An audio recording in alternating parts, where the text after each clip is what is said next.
into it with a little bit of reading, a little bit of reading of Revelation 1.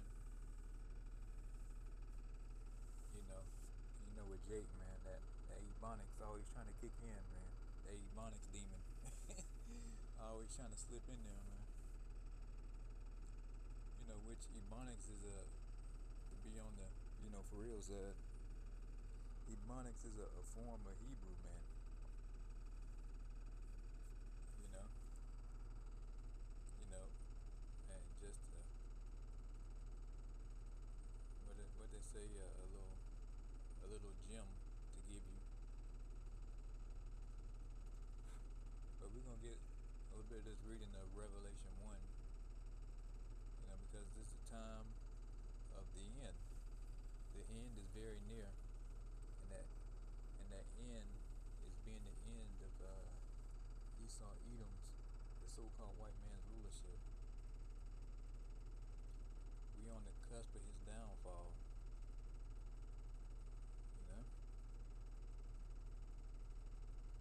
Let's go ahead and get this precepts going. This is Revelation 1 and 1. The revelation of Yahushua HaMashiach, which the Most High gave unto him to show unto his servants things which must shortly come to pass. So what are those things that must shortly come to pass? The return of Yahushua HaMashiach to redeem the Most High's elect from the earth, from the four corners of the earth, man, to deliver them from the coming wrath known as thermonuclear ICBM missiles that's going to hit this place known as America and various other parts of the world too. It says, and he sent and signified it by his angel unto his servant John. Yes, and letting John know, in these visions, what the end was going to look like. And these prophets, John, Jeremiah, Isaiah,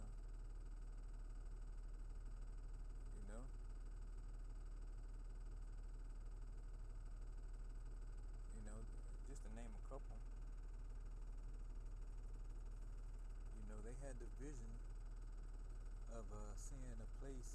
They didn't know the name of the place at the time, the modern day name, which is America. But they all had the same vision of a place, of a land where Israel would be, that it would be totally annihilated, man, by fire. And they had the vision, and so John saw the same thing, man. And fast forward to the day where you got men like myself who are the Most High servants, the prophets. We've been given the same vision that these men before us, and some of us are those men in the reincarnation.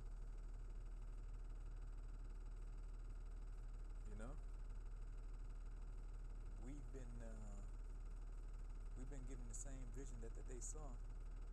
But the only difference is that we're able to know exactly what the visions meant, what they mean. And we know what land or our place is, meant when they say Babylon, and not talking about ancient Babylon. We know the land they're talking about, spiritual Sodom, spiritual Egypt. So we know that place known as America, the USA, man, that's going to be nuclear annihilated by the thermonuclear ICBM missiles during this World War III. It's not up for debate. It's not it's not, maybe it's going to happen, or people like to say, oh, that's going to happen 20, 30, or not in my lifetime. Yes, it's going to happen in your lifetime. And we're in the midst of it right now with this Iran, U.S. and Israel war that's going on right now. So let's go down to verse 2. It says, who bear record of the word of the Most High and of the testimony of Yahweh Shah, Hamashiach, and of all things that he saw.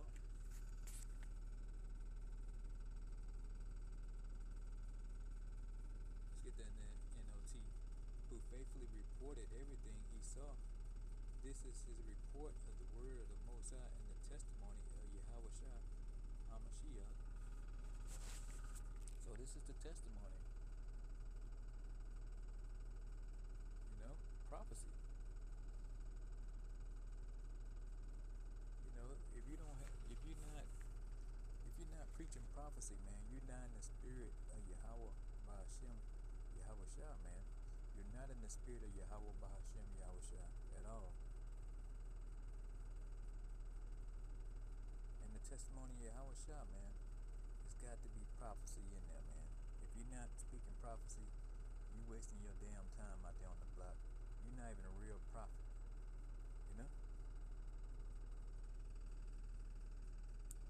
Verse 3, blessed is he that readeth, and they that hear the words of this prophecy, and keep those things which are written therein, for the time is at hand. Yeah, so you have to not only, should you read these prophecies and read these scriptures, and you'll be blessed. And it says, but you got to hear the words of this prophecy, man, and keep those things which are written therein. So you got to keep it. You got to actually believe in it, and you got to keep the law, statutes, and commandments to the best of your abilities, and keeping the faith. While you're in this truth, man, or looking to get into it. You got to keep those things which are good for thee, which is, first off, fearing the Most High, Yahweh, and then wisdom will be added unto you, man. Then the rest will be history.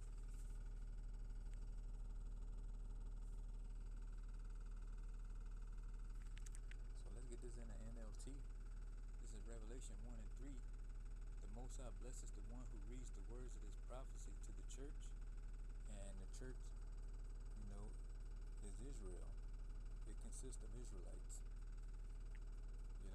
And in this particular case, it's talking about the elect, because all of Israel is not going to get it. It says, and keep those things which are written in it, for the time is near. Yeah, the time of the end is near, and we're in the end times. There's no debate about it, man. The economy's in shambles. Inflation is running amok.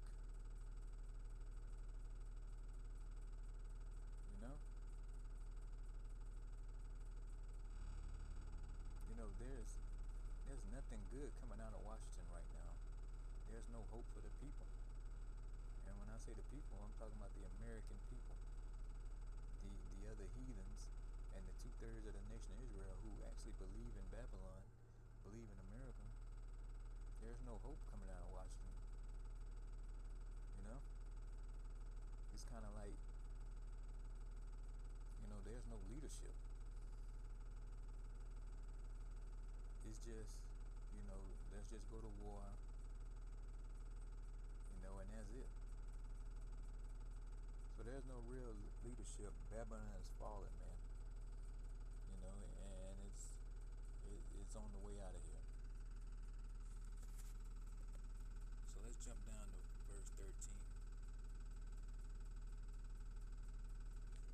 And another part of this prophecy is that a so-called black man by the name of Yahweh Shah is coming back to redeem the elect of the nation of Israel. And he's going to look a certain way. He's not going to be some pale, pasty hippie, man.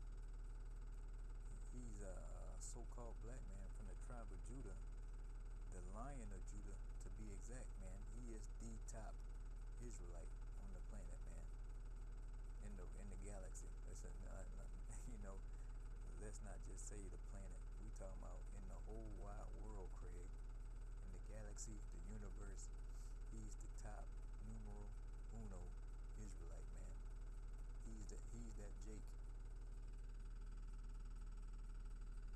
So let's get to Revelation 1 and 13. And in the midst of the seven candlesticks, one like unto the Son of Man, clothed with a garment down to the foot. So when Yahweh Shah comes back, he's gonna have a garment down to the foot,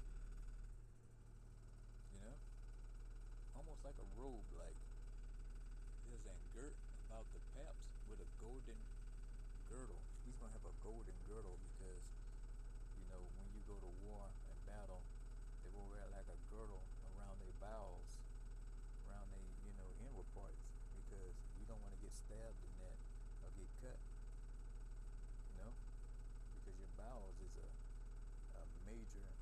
major function of your body, man, of your immune system. It's your digestive system. Let's get the NLT. It says, and standing in the middle of the lampstands was someone like the Son of Man. He was wearing a long robe with a gold sash across his chest.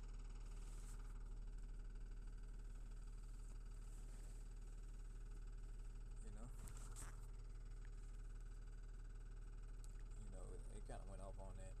A girdle, it goes around like your waist and your stomach, your midsection, and that's what you would be wearing in the time of war. Because when Yahweh Shah is coming back, he's coming back in a warlike footing, man. He's not coming back in a peace negotiating spirit, like Trump is up in Washington right now. Talking about, he want to make a deal. He's the best deal maker. Yahweh Shah is not coming back to make deals, man. He's coming back to set shit straight. He's coming to take crowns, man. Verse 14. His head and his hairs were like wool. Yeah, because, he's known as the Lamb. So his hair would be like wool, man. It's as white as snow because it represents wisdom. He's the wisest being up under the Most High Yahweh. He's the next wisest being ever, man. So all the wisdom he has turned his hair white. It's as white as snow, and his eyes were as flame of fire. His eyes were as flame as fire. Because not only he's coming back angry, but Yahweh Shah also drink wine, and they said his eyes would be, red with wine, roughly paraphrasing that precept, if I remember right. Verse 15, now this is the kicker. It said his feet unto like fine brass, which brass is like a brownish type color. It says as if they were burned in a furnace. So that means Yahweh Shah is a very dark skinned man. Dark complected. It says and his voice was the sound of many waters. So he's coming back. Everybody's expecting the one they English call Jesus to come back as pale and pasty. But the true power, son, Yahweh Shah, is coming back in a warlike footing, ready for battle, and he's very dark complected, man. Very dark complexion. It says as if he was like burned in a furnace. And that gets black, And we're gonna see him very dark skinned with white woolly hair, man. It's gonna be a sight to see, man. Because, all we can do is imagine it. Some of us have actually seen Yahweh Shah in the flesh before. But to actually see him again, for the ones who have seen him before, in order to see him again in 3D or 4K, like they say, it's gonna be a sight to see, man. It's gonna be a sight to see. It'd be no more imagining what he looks like. You're you're gonna be able to see him and touch him, man. You know, and it's gonna be a beautiful day, man, for the nation of Israel. You know, starting with the elect, because we actually waiting on him to come, man. We waiting on the Most High Yahweh to send his son Yahweh Shah to let him know the time is now. You know, because we ready to get out of here, man. You know, we want to get delivered on them chariots. You know, we want to see this place go down, known as America. We want to see it crumble. You know, I want to be able to see the pure terror on these people's faces when the stock market crashes, martial law declared. You know, sedition of men. You know, I want to be able to see most of it that I can, man. You know, so hey, I just thought I'd get into a bit of this revelation to let you know that you got to be preaching prophecy, and that, you know, one of the main prophecies is that a so-called black man by the name of Yahweh Shah is coming back to redeem the elect, and he's going to return again, man. You know, first time he came as a lamb, second time he's coming back as a lion, you know, to devour his prey, who is Esau Edom, the so-called white man, starting with the elite bankers, you know, the elite ruling families, and all these wannabe kings over the earth. He has a beef with them, and starting with Esau Edom, you know, he's gonna knock him out of power, man, and then we gonna be free. But hey, man, I pray this video was edifying to the elect.